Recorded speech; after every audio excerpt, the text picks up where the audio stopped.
Southern Cal contacted you or your agent? No. North Texas. State, the Armadillos or whatever. They got everybody back too. Yeah. Is it a distraction though when Yeah, just keep asking questions. I guess the press conference will be over quicker. Yeah, no, I mean, No, well, what do we want to talk about? Let's talk about another college. no, I mean, You got 10 minutes, so let's talk about North Texas. I know you have an obligation, and I understand it. It's going to happen.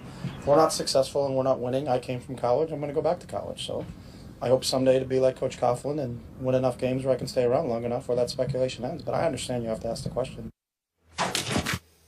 Chip doesn't play. Chip Kelly squashing any rumors that he could leave the Eagles to return to the college circuit. But here is the question, Skip. Do you believe Stephen him? A. Okay. I want to hear Stephen A. All right, Yeah. Stephen A. I apologize. That's all right. Do you believe Chip here? Oh, I believe he's telling the truth. I just believe that things can change rapidly. Even at 10-6, if you miss the playoffs, particularly in Philadelphia, life is not going to be made to be very comfortable for you. That's number one.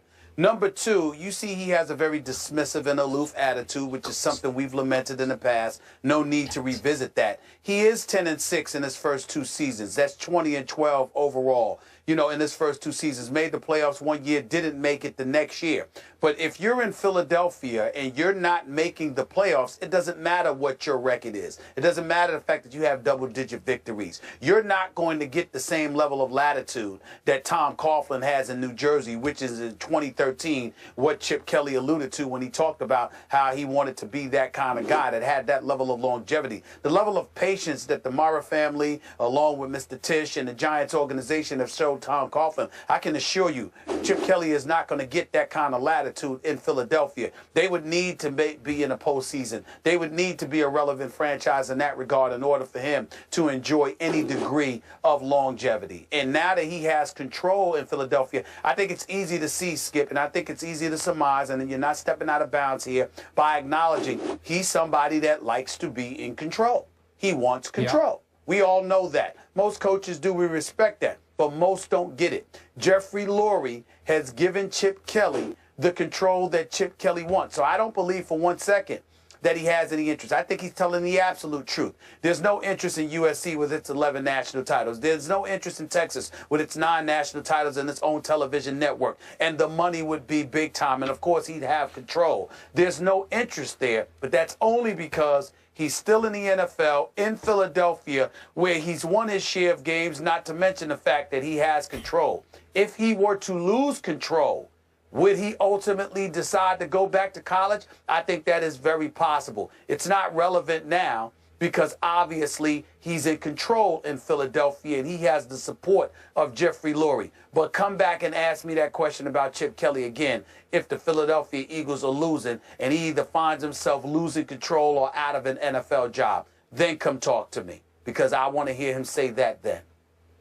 I'm with you on this. And by the way, before I answer Molly's question, I need to defend the honor of North Texas because Chip made a disparaging remark about the North Texas State Armadillos. It's the North Texas Mean Green. I think once upon a time they used to be the Eagles, if I can recall, because I've actually attended a football and a basketball game at North Texas in Denton, Texas. And it's a beautiful little campus, and it's a good school, and they didn't deserve it. And I got your back, North Texas. Yeah, Mean Green. Yeah, way to go, Mean Green. It's a beautiful little campus. It's a good school. It is. But Chip Kelly certainly wasn't trying to come across as an aficionado on that. He was basically highlighting what we all know, and that is, other than the Skip Baylesses of the world, who the hell knows who those folks are? Well, they're not the Armadillos. I think a lot of people in Texas know who they are, but that's beside the point. I don't think we care, but go ahead. Okay, well, I care, so I said it. A lot of my people care. So here's the point. Okay. Chip Kelly, I hate to admit this publicly, but Chip Kelly's a good football coach. I don't love the guy, and I don't think you love the guy for a lot of other reasons. I don't like the way he carries himself, the way he handles himself, the way he operates, some of the personnel moves he's made, how he made them, why he made them. We both had lots of issues with Chip Kelly. But what I can't take away from Chip Kelly in the National Football League is, Stephen A. Smith, his first year in pro football. He went 10-6 and made the playoffs, and they lost a home playoff game to the Aints, who were obviously the Saints at that point. Last year, he went 10-6, but he was after they obliterated my Dallas Cowboys on Thanksgiving evening at Jerry World.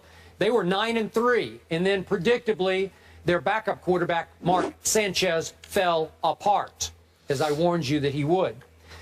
But that's pretty good. 10-6 and 10-6, though the second one didn't make the playoffs. That's still a pretty good start in pro football. Now, I'm with you. He belongs in college football because he wants more control than pro football will ultimately, I think, afford him over the long haul. He's going to have a harder and harder time of attracting free agents because DeMarco was a special case because he was a little sideways with Jerry Jones, and it was the perfect signing for Chip Kelly to say, I will overpay you, DeMarco, to leave Dallas and come to Philadelphia. I get that part. DeMarco's pride was rubbed raw by Jerry Jones, so that was a special case. But in this case, he belongs in college football, and I think he will wind up there sooner than later because his stuff works better in college football. The way he is works better. It's his way or the highway. We know that. And he wants more coachable cogs, and that's what college kids more often are. And I don't think college defensive coordinators can prepare for him as quickly as NFL coordinators can, that fast break offense of his where they're trying to run 75 plays in an NFL game.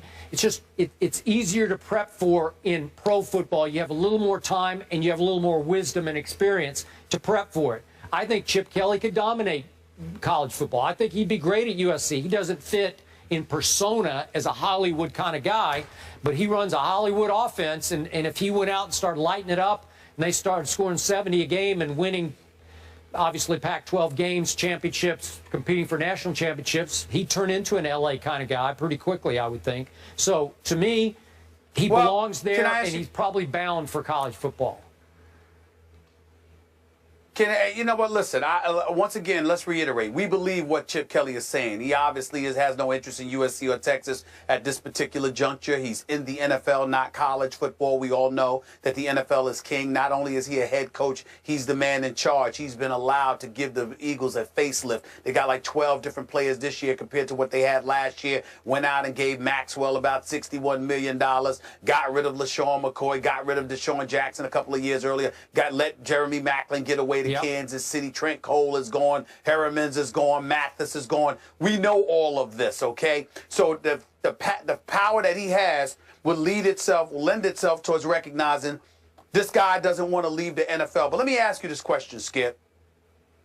Based on what you've seen from Chip Kelly, the news, the Riley Cooper handling, the news, LaShawn McCoy and others and what they said about him, the aloofness, the dismissiveness that he exudes during press conferences and beyond. Maybe it didn't occur when he was at Oregon. How easy do you think it would be for Chip Kelly to go in the kids' living room and recruit them for college programs after what we've seen over the last year or two? Just a question. I don't know. Maybe you could answer that better than I could. What's your take on it? Well, I guess my take on it is that I don't blame him for wanting to be interested in the pros because there's only 32 of those jobs, okay? And, you know, guys are going to want to play for somewhere because there's only 32 teams. They don't give a damn who it's for. These are professionals. They're getting paid. They want their money. They want to elevate their quality of life, and they want to do so by playing on an exceptionally high level in the National Football League. College, however, is an entirely different scenario altogether. There are a multitude of programs and institutions that you can go to where there isn't a Chip Kelly, and you don't have to deal with him or anybody like him. There are plenty of parents and plenty of kids who choose a school, obviously based on the coach. And it ain't just about success or failure. It's about the rapport that you are capable of developing with those kids. That plays a very significant role in deciding what institution of higher learning you are going to end up going to. The NFL is different. Chip Kelly doesn't have to recruit. He's a boss. He could be the biggest whatever that you can find, all right? Guys are still going to come play for him because it's the NFL. That is not the case in college. Okay. And we don't know. We didn't know as much about him personality-wise at Oregon as much as we know about him now in Philly. Forgive me for bringing this up if this is not where you're heading, but are we talking about a white coach who faced a racial issue in his locker room in Philadelphia, going now back to college to recruit? I'm talking about the combination. I'm talking about it. I'm talking about it all. I'm talking about it all. I'm talking about, you remember how you and I both lamented how he handled it when they asked him questions and he refused to address stuff, how dismissive he was? Yes. That's right. How much it put people off. So I'm not really talking about, quote unquote, the racial dynamic. I'm talking about the personality that you have, how aloof and dismissive you were, how insensitive you came across, all of those different things. With a professional organization like the NFL, you don't have to worry about those things. But as a college coach, now that that's been front and center, when you walk into somebody's living room, their friends, their family members, their parents, guardians, all of these people are present. It's an entirely different thing. Okay, it's an entirely different thing. There's one mitigating factor here. If he walks into the living room and says, come play for me at, let's say, USC, we'll score 70 a game. You're going to have a whole lot of yards, passing and throwing, catching it, whatever it is, right? You could promise a kid, come here and you are going to shine for me, right? Yeah, until you get on my nerves or I find somebody better, or all of this other stuff that he's very much capable of. And then not only that, you got to remember, other programs don't have to promise that. Like Nick Saban says, see, we want to win. You want to win?